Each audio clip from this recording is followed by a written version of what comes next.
सात अक्टूबर 2023 से शुरू हुआ इजराइल हमास युद्ध पहली बार इस्माइल हानिया की मौत से दो मुल्कों के फसाद में बदला। दूसरी बार युद्ध में तहलका तब मचा जब हिजबुल्लाह चीफ नसरल्लाह को इजराइल ने मार डाला। तीसरा टर्न युद्ध में तब आया जब ईरान ने 200 मिसाइल से इजराइल को धुआं कर डाला।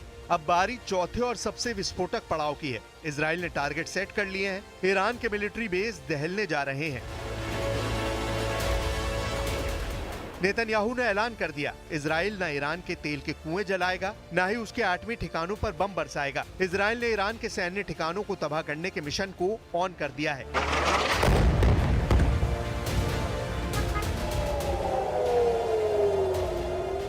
इजराइल के इस मिशन को सुपर पावर अमेरिका ने मंजूरी दे दी है। यानी इजराइल का पलटवार सबकी सोच से परे होगा। इतना बारूद बरसेगा जिससे ईरान के गोला बारूद के तहखाने जलकर राख होंगे।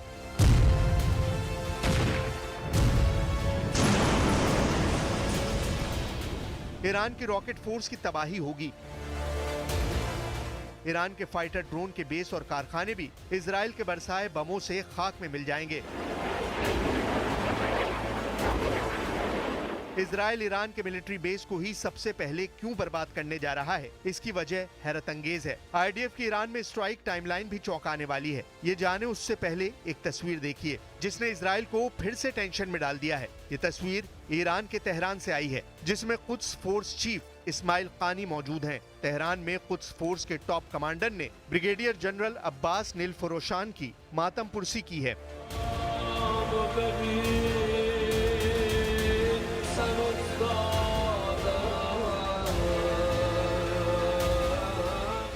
इजराइल के हमले में नसरल्लाह के साथ मारे गए जनरल का जनाजा तेहरान की गलियों में निकाला गया, जिसमें मौजूद भीड़ ने इजराइल की बर्बादी की कस्में खाई हैं।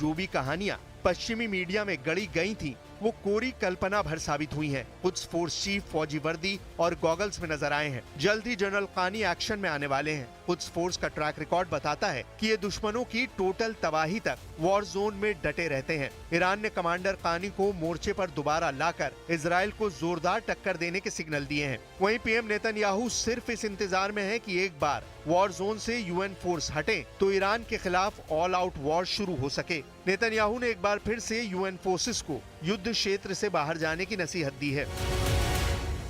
Israel is not fighting UNIFIL. It's not fighting the people of Lebanon. It is fighting Iran's proxy Hezbollah, which uses Lebanese territory to attack Israel. Israel युद्ध में आने वाली हर अड़चन दूर करने में जुटा हुआ है। इजराइल के प्रधानमंत्री बेंजामिन नेतन्याहू ने अमेरिकी प्रशासन को साफ बता दिया है कि वो इस युद्ध की योजना के दौरान अमेरिका की सिर्फ सलाह मानेगा। हमला कब करना है, कितनी ताकत से करना है और किन हथियारों से करना है, ये इजराइल ही तय करेगा। वॉशिंगटन पोस्ट के मुताबिक इस योजना पर अमेरिका के राष्ट्रपति जो बिडेन ने भी मुहर लगा दी है। बीते 9 अक्टूबर को पीएम नेतन्याहू फोन कॉल पर ईरान से बदला लेने की पूरी डिटेल प्रेसिडेंट बाइडेन से साझा कर चुके हैं, जिसमें नेतन्याहू ने साफ कर दिया कि इजराइल ईरान के ऑयल साइट और एटमी अड्डे के बजाय उसके सैन्य ठिकानों को तबाह करेगा।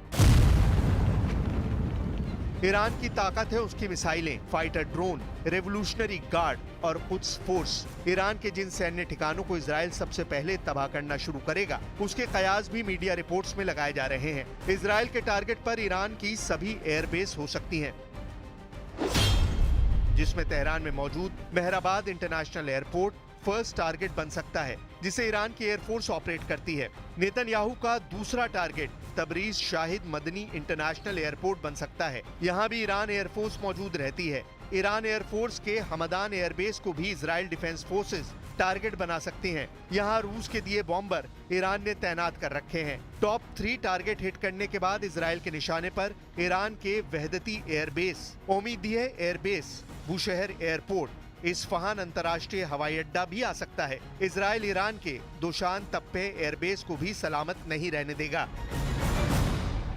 ईरान की हवाई ताकत खत्म करने के बाद भी इस्राइल के ऑपरेशंस नहीं रुक रहे हैं, क्योंकि इस्राइल को सबसे ज्यादा खतरा ईरान के मिसाइल से है, जिसका सबसे विस्फोटक बेस ईरान के बख्तरान में है। ईरान के बैलिस्टिक मिसाइल के इस गोडाउन में शहाब 3 का जखीरा है। ईरान के अंडरग्राउंड मिसाइल बेस पर भी इजराइल बम बरसाने का जोखिम उठाएगा।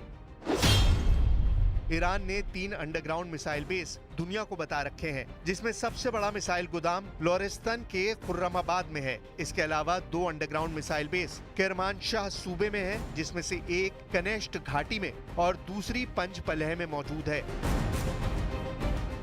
ईरान की मिसाइल पावर मिटी तो युद्ध का नतीजा खुद ब खुद तय हो जाएगा। ईरान मिलिट्री पावर के दम से इजराइल से युद्ध जीतने की कभी सोचेगा भी नहीं। इजराइल की एयर पावर ही पूरे ईरान को दहलाने के लिए काफी है।